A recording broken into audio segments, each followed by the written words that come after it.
Hello everyone, இன்னைக்கு நம்ம பார்க்க போறது நிகழ்காலத்துல வினா வாக்கியங்கள் எப்படி உருவாக்குறது அப்படிங்கறத பத்தி தான். அப்ப நீங்க வாக்கியங்கள் உருவாக்கணும் அப்படின்னு சொன்னா உங்களுக்கு ப்ரொனவுன் அப்படின்னா என்னன்னு தெரிஞ்சிருக்கணும், வேர்ப் அப்படின்னா என்னன்னு தெரிஞ்சிருக்கணும். இதுதான் அடிப்படை.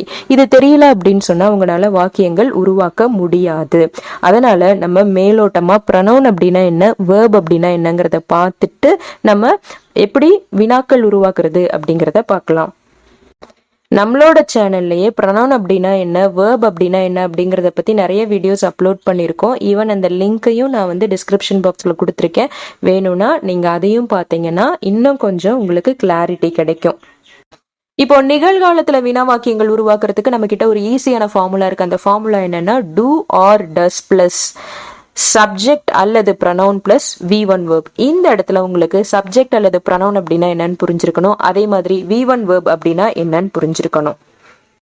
அப்போ உங்களுக்கு சப்ஜெக்ட் அப்படின்னா என்னன்னு தெரிஞ்சிருக்கணும், ப்ரொனவுன் அப்படின்னா என்னன்னு தெரிஞ்சிருக்கணும், V1 verb அப்படின்னா என்னன்னு தெரிஞ்சிருக்கணும். சப்ஜெக்ட் அப்படிங்கிறது ஒரு வாக்கியத்துல யாரை பத்தி நம்ம பேசுறோமோ அல்லது யார் ஒருத்தர் ஒரு செயல் பண்றாங்களோ அவங்களதான் நம்ம சப்ஜெக்ட் அப்படின்னு சொல்லுவோம்.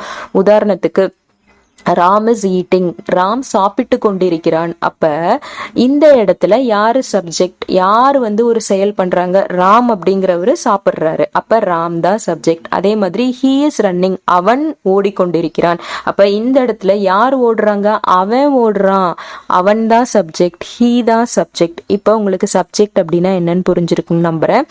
அடுத்து நம்ம ப்ரொனவுன் அப்படின்னா என்னன்னு பார்க்கலாம். அப்படிங்கிறது தமிழ்ல பிரதிபெயர் சொல் அப்படின்னு சொல்லுவோம். இதைத்தான் நம்ம மூணா பிரிச்சு படிச்சிருப்போம். தன்மை, முன்னிலை, படர்க்கை அப்படின்னு சொல்லிட்டு. தன்மை அப்படிங்கிறது ஃபர்ஸ்ட் பர்சன், தன்னையும் தன்னை சார்ந்தவர்களையும் குறிப்பது. முன்னிலை அப்படிங்கிறது செகண்ட் பர்சன், தனக்கு முன் நிற்பவரை குறிப்பது. படர்க்கை அப்படிங்கிறது தேர்ட் பர்சன், மூன்றாவது நபரை குறிப்பது. அப்ப இந்த ஃபர்ஸ்ட் பர்சன் அப்படிங்கிறத தன்மை அப்படின்னு சொன்னேன் இல்லையா, தன்னையும் தன்னை சார்ந்தவர்களையும் குறிப்பது. அப்ப இந்த இடத்துல என்னென்ன வார்த்தைகள் யூஸ் பண்ணுவோம் அப்படின்னு சொன்னா ஐ, வி, நான், நாங்கள்.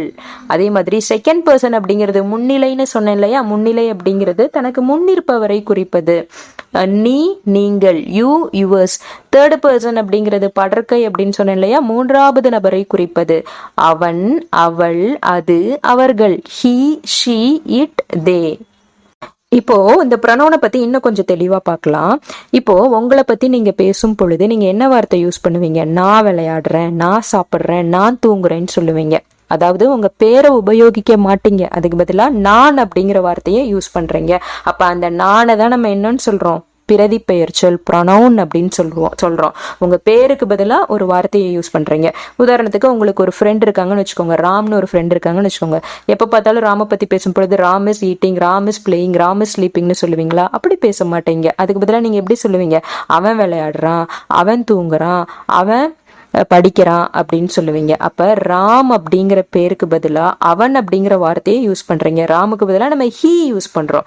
Ram is playing, Ram is running, Ram is ஸ்லீப்பிங்னு சொல்லாம he is playing, he is running, he is ஸ்லீப்பிங்னு சொல்றோம். ஹீ அப்படிங்கிற வார்த்தையை உபயோகிக்கிறோம். அப்ப ப்ரொனவுன் அப்படின்னா என்னன்னா பெயருக்கு பதிலாக ஒரு வார்த்தையை நம்ம யூஸ் பண்றோம் இல்லையா, அதைத்தான் நம்ம ப்ரொனவுன் அப்படின்னு சொல்லுவோம். இப்போ உங்களுக்கு V1 verb அப்படின்னா என்னன்னு தெரிஞ்சிருக்கணும். V1 verb அப்படிங்கிறது நிகழ்கால வினைச்சொல் அப்படின்னு சொல்லுவோம். அப்ப இதுதான் பேஸ் ஃபார்ம் ஆஃப் verb. இதோட எந்த ED ஃபார்ம் மட்டும் வராது, எந்த ING ஃபார்ம் மட்டும் வராது.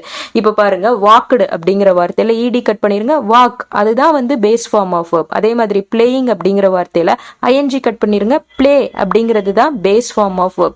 ரன்னிங் அப்படிங்கிற வார்த்தையில ING கட் பண்ணிருங்க, ரன் அப்படிங்கிறது தான் பேஸ் ஃபார்ம் ஆஃப் verb. அப்ப play, run, dance, walk, eat இப்படின்னு நம்ம அந்த வினை சொல்லை மட்டும் குறிக்கிறோம் இல்லையா, அதைத்தான் நம்ம என்னன்னு சொல்லுவோம் அப்படின்னு சொன்னா பேஸ் ஃபார்ம் அல்லது பிரசன்ட் ஃபார்ம் ஆஃப் verb அப்படின்னு சொல்லுவோம். இப்போ இந்த இடத்துல நம்ம ஒரு முக்கியமான ஸ்டெப் பார்த்துக்கணும். என்ன அப்படின்னு சொன்னா இந்த ப்ரொனவுனை நம்ம ரெண்டா பிரிச்சுக்கணும்.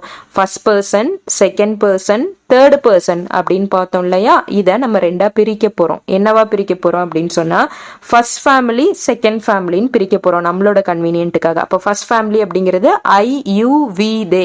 செகண்ட் ஃபேமிலி அப்படிங்கிறது ஹீ, ஷி, இட். இப்போ நம்ம ஸ்டெப் பை ஸ்டெப்பா எல்லாம் பார்த்துருக்கோம். ஃபர்ஸ்ட் ஸ்டெப்ல சப்ஜெக்ட் அப்படின்னா என்னன்னு பார்த்தோம், செகண்ட் ஸ்டெப்ல ப்ரொனவுன் அப்படின்னா என்னன்னு பார்த்தோம், தேர்ட் ஸ்டெப்ல V1 verb அப்படின்னா என்னன்னு பார்த்தோம்.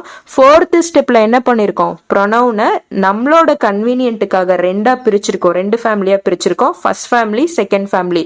இப்போ 5வது ஸ்டெப்பா நம்ம என்ன பண்ண போறோம் அப்படின்னு சொன்னா வினா வாக்கியங்களை உருவாக்க போறோம். அப்போ நிகழ்காலத்துல வினா வாக்கியங்கள் உருவாக்குறதுக்கு நம்ம கிட்ட ஃபார்முலா இருக்கு. Do or does plus subject அல்லது ப்ரொனவுன் பிளஸ் V1 verb. அப்ப டூ அல்லது டஸ் பக்கத்துல நம்ம இப்ப சப்ஜெக்ட் ஆட் பண்ண போறோம். ஸோ ஃபர்ஸ்ட் ஃபேமிலி செகண்ட் ஃபேமிலின்னு ஆல்ரெடி நம்ம பிரிச்சிருக்கோம். இப்ப ஐ யூ வி தே அப்படிங்கிற ஃபர்ஸ்ட் ஃபேமிலிக்கு முன்னாடி நம்ம டூ அப்படிங்கிற வார்த்தையை ஆட் பண்ணிக்கிட்டோம். அப்ப ஐ யூ வி தே அப்படிங்கிற பிரதி பெயர் சொல்லுக்கு பின்னாடி நம்ம V1 verb ஆட் பண்ணிக்கிறோம். Say for example, do I play, do you run, do we play, do they run. அடுத்து பாருங்க, he she it அப்படிங்கிற வார்த்தைக்கு முன்னாடி நம்ம என்ன ஆட் பண்ணிக்கிறோம் அப்படின்னு சொன்னா டஸ் ஆட் பண்ணிக்கிறோம். இந்த ஃபேமிலிக்கு முன்னாடி டஸ் ஆட் பண்ணிக்கிறோம். இந்த he she it அப்படிங்கிற ப்ரொனவுனுக்கு பின்னாடி என்ன ஆட் பண்ணிக்கிறோம் அப்படின்னு சொன்னா V1 verb ஆட் பண்ணிக்கிறோம். does he play, does she play, does it play. அவ்வளவுதான். ஸோ இந்த மாதிரி எத்தனை வினா வாக்கியங்கள் வேணாலும் நீங்க உருவாக்கலாம். அப்ப நீங்க என்ன பண்ணணும் அப்படின்னு சொன்னா ஐ யூ வி தே அப்படிங்கிற பிரதி பெயர்ச்சொலுக்கு முன்னாடி டூ அப்படிங்கிற வார்த்தையை ஆட் பண்ணணும். ஹீ ஷீ இட் அப்படிங்கிற பிரதி பெயர்ச்சொற்களுக்கு முன்னாடி டஸ் அப்படிங்கிற வார்த்தையை ஆட் பண்ணணும்.